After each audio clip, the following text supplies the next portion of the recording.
So I want to talk about, it talks about individualism versus collectivism, but I really want to talk about America. And because I feel like our idea of America, the idea of what America stands for and what America represents, is very much slipping away from us. People don't have a sense of what it is we are talking about when we talk about America. What is, indeed, American exceptionalism? What makes America different, if anything, anymore? So what made America different? What was the American Revolution about? What is the founding of America about? What is the fundamental idea behind America? Is America different than any other state? I believe it is. But if you think about it, before the American Revolution, who did your life, people at the time's life, belong to? Subjects of the king? Yeah, the king. Yeah. Some places didn't have kings, and then it belonged to whom? The tribal leader, the council, the pope, the community, the tribe, the fill in the blank. Right? Your life belonged to somebody, some group out there, some entity out there. And, nobody ever really said, well, it belongs to this particular person. It usually was, your life belonged to the tribe. Define tribe any way you want. It belonged to England, as represented by the king. Right? It belonged to a collective. Your life as an individual was worthless. You were meant to serve. Serve the greater good. The greater good of fill in the blank. And the further back you go in history, you see this continuously, almost throughout all of history, maybe with the exception of a certain period in ancient Greece, in almost every society on earth, the lives of individual human beings were perceived to be just cogs in a collective machine. Just a piece of a tribe, a piece of a group, and that you gain value from being a member of a particular group. For the first time in human history, men stood up and said, no, my life is mine. It belongs to me. You don't get to tell me what to do. You don't get to run my life. You don't get to dictate what I should think, what I should write, what I should say, how I should behave, how I should act. I get to make that decision. Now, we now take that somewhat for granted, but this was the first time in human history. Never before has a political entity come about where people have said, we've created this political entity for the sole purpose of protecting my ability to live my life as I see fit. The reason the American government was created was to protect our rights as individuals. Now, this whole idea of the individual owning his own life, of the individual as having rights, was even to the founders a relatively new idea. There's no idea, concept of individual rights before, 1700. That's only 76 years before the founding of America. And really, to articulate the conception of individual rights that the founders understood, it was John Locke, the great Scottish philosopher. Before that, again, your life didn't mean anything. It was part of the group. Suddenly, people changed their mind. What caused them to change their mind? Why did suddenly the individual gain value when he had no value previously, or had very little value previously? What changed? But what changed, I think, was a discovery of the ideas of those Greeks who, for a moment in history, a long, long time ago, had this new conception. What the Greeks discovered a long time ago, and somewhat we all forgot for hundreds of years, is the nature of the human being. What is it that makes us unique as human beings? Yeah, reason. Our capacity to reason, our capacity to think, our capacity to observe reality, but not just react to it instinctually, but actually integrate the information, learn from it, analyze it, think about it, create abstractions, communicate, innovate, create, build, make, but all are products of reason, of the ability to think. Aristotle defined man as the rational being. So it is our reason, our rational capacity. Knowledge, according to Aristotle, comes from reason, from observing reality. Plato, since we're doing philosophy, right? Where did knowledge come for Plato? So some kind of revelation, right? And only philosophers have it. Like we're all, if you've ever read Plato, we all live in a cave, and all we see are shadows.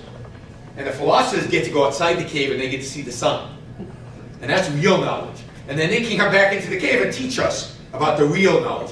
But we never get to leave the cave. We're too dumb in some sense, right? We need philosophers to guide us. We need philosopher kings who are authorities to tell us how life needs to be lived. Because we don't have the reasoning capacity. And for Plato, it's not really reason. There's another world out there that only the philosophers can somehow observe. Think about that. If Plato's right, if you need these philosophers to observe the world, to tell us what the truth is, because we don't know it and cannot know it, what kind of political system does that lead to? What kind of conception of the individual does that lead to? Well, it leads to the perception of the individual doesn't matter. Because he doesn't know the truth. He can't observe reality. The only people who matter are who?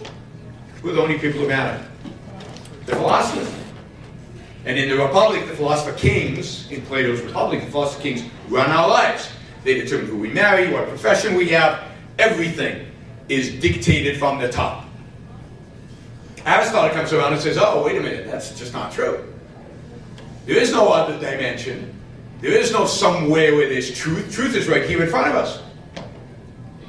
And we can observe it and discover it. But nobody took Aristotle seriously. And what we got was political systems. Once Athenian democracy disappeared, political systems that were Platonic. You had a king, you had a pope, you had rulers who told us how to live and what to do because, well, we were too incompetent to know any better. And we didn't rebel because who are we? We're nothing. And then in the late 17th century, early 18th century, well, earlier than that, people rediscover Aristotle, but what happens during there is this guy by the name of Isaac Newton comes around. And Isaac Newton shows us that we can understand the world, the physical motions of objects, with simple mathematical equations that pretty much everybody can understand. You don't need philosopher king. We can understand the world. The world's right there. We get it. And if we can understand the way things move around and the planets and all this stuff around us, if we can do science, right? Then how come we don't get to decide what profession to have? How come we don't get to decide who rules over us? Who our politicians are? How come we don't decide how we get to live? How come that's dictated from the top? If it turns out that we actually have a mind of our own and we can understand things, then why can't we be free? And in the 17th century, what's the name of the 17th century? We call it the era of what? The age of enlightenment or the age of reason. We call it the Age of Reason, Enlightenment, because people discovered reason and embraced reason and embraced science. We call it the Age of Science. And with that, they discovered that they as individuals could know the world. And by the time we get to 1776, they're ready to declare that they can live their own life without philosopher kings. And that their life is worth living for its own sake.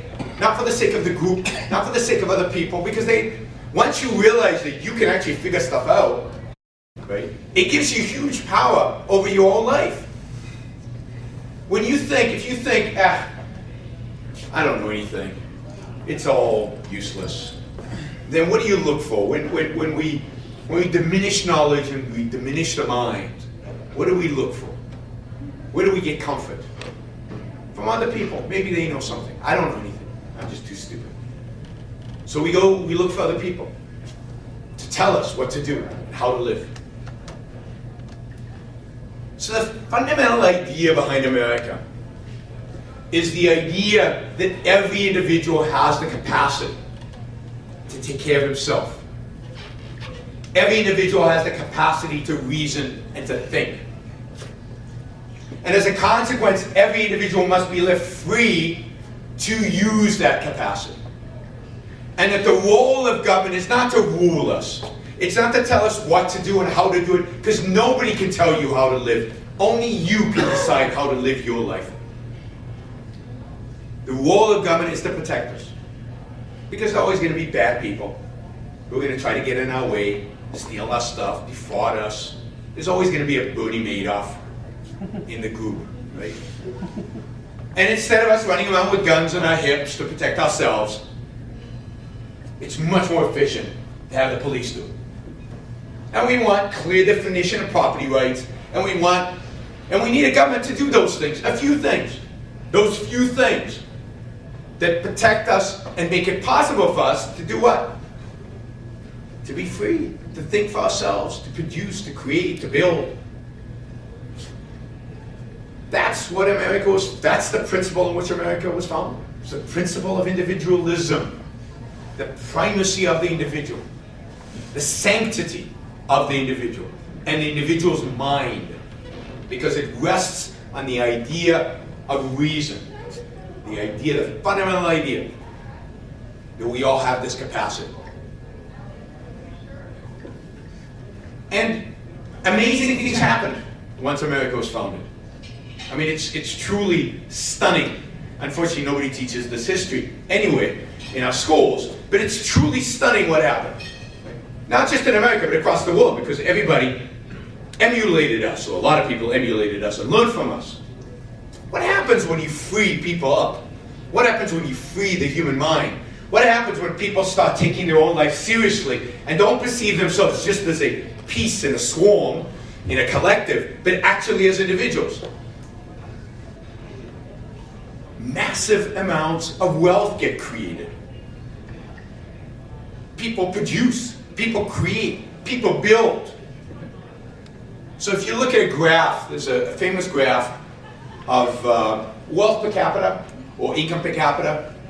Either way, it doesn't really matter. You can start at 10,000 years ago. We'll start it here. I'm going to draw it in the air, right? 10,000 years ago. It's about somewhere under $3 a day. Imagine living on $3 a day. But that's what they lived on in today's dollars. 95% of the population, 10,000 years ago. And this is what happened over the 10,000 years. Nothing. Nothing happened. Yeah, it went up a little bit during Rome, and then it went down a little bit during the Dark Ages, and nothing happened. And then suddenly, it went like that. I mean, I have to go on my tiptoes, because it went really high. What's the date when it went like that? Right? I like 1776. But for two reasons. One, the symbolic reason, but I don't think it's symbolic, I think it's causal. It's the ideas of the Enlightenment, the ideas of individualism, the ideas of reason became prevalent. And as a consequence, freedom became prevalent, at least in the West. And that's what happened. Something else happened in 1776. A famous book was published. When do you know what book was published in 1776? Adam Smith, The Wealth of Nations. So even in the field of economics, people now understood that if you leave people free, if you don't control and regulate and try to plan everything for them, just leave them free and protect them and establish private property, that's what happens. And he wrote the book, and it happened.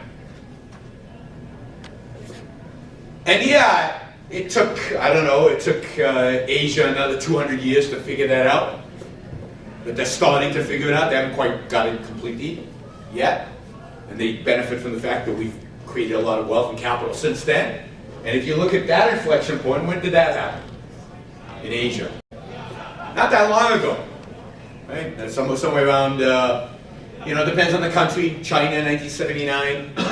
South Korea, a little earlier. Taiwan, a little earlier. India, a little later. 1991, probably. But basically, when they tilted, not a lot, a little bit maybe, towards respect for the individual, respect for individual freedom, respect for the individual mind, and less collectivism. And as soon as they did that, they didn't even do a lot of it, just a little bit of it. Bam! Massive amounts of wealth, prosperity are created. Over the last 30 years, between 1 to 2 billion people, have come out of poverty in the world. That's the most underreported story, ever, I think. That should be reason to celebrate in the streets, and yet we're all depressed. Right? 1 to 2 billion people have come out of poverty. I said 10,000 years ago, 10,000 years, 95% of people live $3 a day or less. 300 years ago, what was the number? Also about 95%. Nothing much had changed. What's the number today? How many people in the world today? Today we have 8 billion people. Back then we had about half a billion, maybe 300 years ago. 8 billion people. What percentage of those people live under $3 a day today? It's about 8. Just 30 years ago, it was over 20. So a little bit of freedom, a little bit of individualism, a little bit of respect for the individual over the group. And wow, life becomes much better for everybody involved. And yet, we seem to be living in times where there's little respect for the individual qua individual. Where there's little respect for your ability to take care of your own life. Where people want to dictate what you do, even what you say on some American campuses. What you think. There's some things that are just unthinkable, it turns out. Like, where people want to tell you how to run your business, that's certainly in every aspect of that business. How much to pay your employees, what kind of deal you can cut with them or what you can't, how to treat your suppliers, and every aspect of the business world. Somebody wants to have a say over what you do. Why? Because they don't trust you. You don't have what it takes, or your employees don't have what it takes, or somebody in the transaction.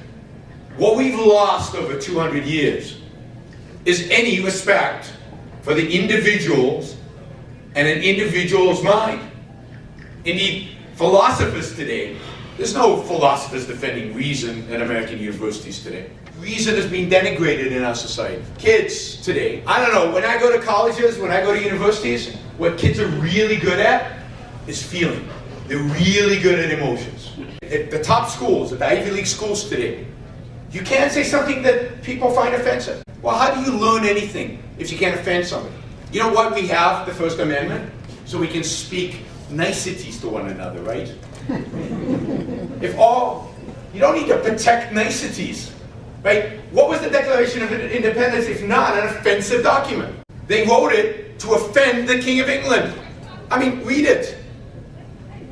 I mean, if you were the king, you would be offended. The whole point of the First Amendment is to protect our right to offend people. And indeed, every truth ever discovered in human history has offended somebody, the people who held the false belief. Before Uber offends taxi drivers. Any innovation offends the people who are entrenched in the old beliefs. The only reason to have free speech is to protect our ability to speak. sometimes to speak things that are offensive. That's the point. That's how you discover truth. Now, true, a lot of stuff that's said is false and is offensive. But who gets to decide? That's the other thing American Revolution was about. Who gets to decide what is true and what is false? The king? The government? The authorities? Who gets to decide? The individual. You get to decide. You think that's false and offensive? Turn your back and walk the other way. You don't have to listen to it. Or argue against it. Present facts that contradict what they said. But only the individual is responsible for what is true and what is not. Not authorities. That's what we rebelled against, was the idea of authorities telling us what's true and what's false. Isaac Newton, your formulas you think are correct, show me. Prove it to me. Isaac Newton's theory is correct not because my physics teacher said so, but because I understood, hopefully, the physics. And yeah, it works, actually. We know it works because we've created a bunch of stuff based on it, right? And it works. So, when we denigrate reason and elevate emotion, we denigrate the individual and elevate the group by default. When we're just feeling beings walking around, we can't discover truth, we can't discover knowledge, we're bewildered. And when we're bewildered, we look for the safety and comfort of a group, of a collective house. So we seem to be moving away, or we are moving away from the concept of the individual to the concept of the collective, where everything is based on what's good for the group. Now, more and more in America, we talk about the public interest, the common good. There's no such thing as a collective good. There's no such thing as a common good. What is there? There's my good, and your good, and your good, and your good, each one of us. The only thing that you could say is common good, is to leave us free to go pursue our individual good. And some of us might be right, some of us might be pursuing stupid things, somebody might be pursuing good things. Okay, their responsibility for their own life. But when we start imposing a common good on all of us, so-called common good, or what the majority wants on all of us, we get into trouble. One of the sacred concepts that you're not allowed to talk against is democracy. Democracy is supposed to be a reflection of this common good. Well, I have some qualms about democracy. Because democracy is the imposition of the majority rule over the minority. And what's the smallest minority? We love to talk about group rights, minority rights. What's the smallest minority? The individual. Each one of you is a minority. Smaller than any minority that the government recognizes, because you're just one. And when the majority imposes their will on you, you've lost freedom. The Founding Fathers were not pro-democracy, or at least not the conception of democracy that says majority rule, whatever. This is why we have a Bill of Rights. You can all decide that I should be silenced, but all you can do about it is walk out. You can't actually silence us. Our founders understood that you cannot and never should impose the will of the majority over the individual. The role of government is not to tell us how to live. The role of government is to protect us, period. The American Revolution was about individualism. It was about leaving the individual alone to live his life, free to live his life. Because that's the only antidote to the problems, the political problems we face today, to the existential problems we face today, is a renewed respect for the individual. And to do that, we must have a renewed respect for reason, for the human mind.